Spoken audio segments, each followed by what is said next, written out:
I'm Sergeant Alyssa Lisenby with the 101st Pad, and today we're at the 2023 Delaware Army National Guard's Best Warrior Competition. Let's go, let's go, let's go! Come on, get them hips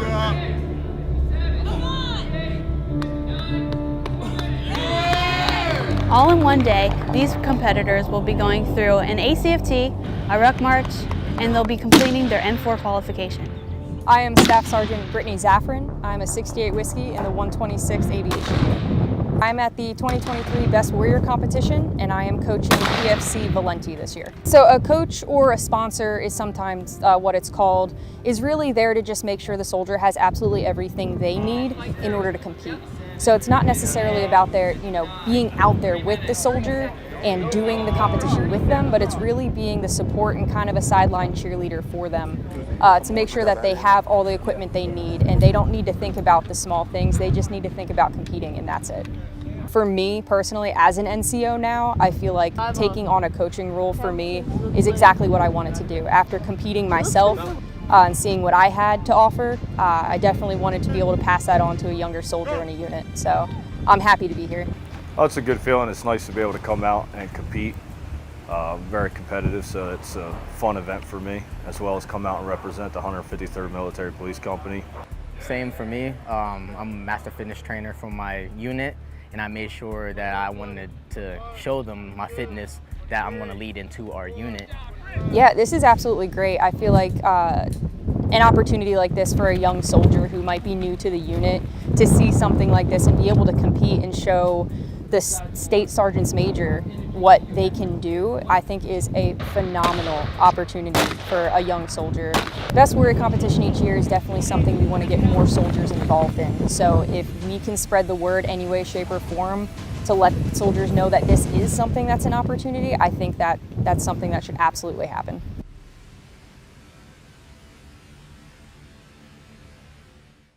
A major discovery in Camden. The remains of Revolutionary War soldiers have been unearthed. Street Squad's Walker Lawson has the story. The South Carolina Battleground Trust has been working quietly with historic Camden for several months to uncover the remains of 14 Revolutionary War soldiers from the Battle of Camden grounds. Camden was one of the largest battlefield sites in our state during the Revolution, making it a key part of South Carolina history. These bodies were discovered on the Camden field in a variety of ways, but most of these bodies, you should know, were found in very shallow graves, 6 to 8 inches deep, and our concern was to secure these bodies so that collectors or just animals or people would not desecrate these graves. Doug Bostick, CEO of the South Carolina Battleground Trust, says the last body was retrieved this week, and now they're working to identify each soldier and learn more about where they were from. Bodies will be studied forensically by anthropologists to learn what we can of these soldiers. We already know from the artifacts recovered that 12 of the soldiers were Continentals, either from Maryland or Delaware, serving the Patriot cause. One, based on the location of the recovery, we believe is a Loyalist militiaman, probably from North Carolina. And the last is a British soldier. Carrie Briggs, Executive Director for Historic Camden, says they have had archaeologists and experts who have known of the bodies for years and wanted to protect them and give them a proper burial. Did their first real study in '98, so almost 25 years. Same group of scientists have been out there. At that point, they were in high traffic areas and we really needed to do something. They originally were going to do something and then COVID hit. Briggs says as they were searching to unearth several, they found graves with more than one body. It's undescribable, especially when you see the care that the forensic team is taking. Then we plan to reinter these bodies in the same location that they were found in April of 2023.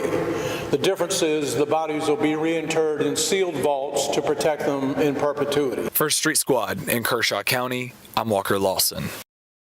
One of the biggest things we deal with, since we're a coastal state, is protecting the wetlands. So within this document, it talks about all the different types of natural resources we have. Air, water, soil, the type of soil we have, We did a study, it shows us a map of where the wetlands are, and that kind of goes along with the planning process when you're doing the design of a building, so we can design it in a way that it doesn't affect them. One of the examples is the building over here, the new CSMS building. It's a sense of pride for me, knowing that we can incorporate things in our office to new initiatives, try to preserve the natural resources that we have.